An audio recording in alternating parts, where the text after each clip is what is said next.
கள்ளக்குறிச்சி மாவட்டம் கனியாமூரில் தனியார் பள்ளி மாணவி மரணத்திற்கு நீதி கேட்டு போராட்டம் நடத்திய வழக்கில் மாணவியின் தாய்மாமன் செந்தில் முருகன் கள்ளக்குறிச்சி சிறப்பு புலனாய்வு குழு போலீசார் இன்று சென்னையில் வைத்து கைது செய்தனர்.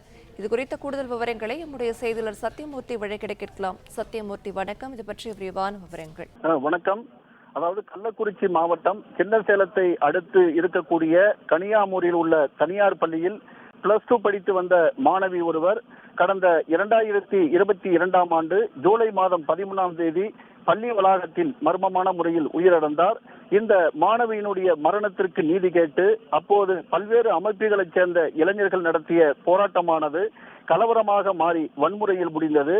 இந்த கலவரத்தின் போது பள்ளி சூறையாடப்பட்டதோடு பள்ளி வாகனங்களும் காவல்துறையைச் சேர்ந்த வாகனங்களும் அங்கு தீ வைத்து கொளுத்தப்பட்டது.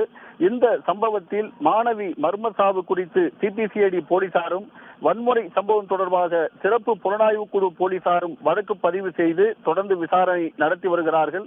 இந்த நிலையில வன்முறை சம்பவம் தொடர்பாக விசாரிப்பதற்காக மாணவியின் தாய்மாமன் செந்தில் முருகன் என்பவருக்கு சிறப்பு புலனாய்வு குழு போலீசார் பலமுறை சம்மன் அனுப்பியும் அவர் ஆஜராகவில்லை என கூறப்படுகிறது. இதனைத் தொடர்ந்து செந்தில் முருகனை இன்று சென்னையில் வைத்து, அதாவது சிறப்பு புலனாய்வு குழு ஆய்வாளர் தேவநாதன் தலைமையிலான போலீசார் கைது செய்திருக்கிறார்கள்.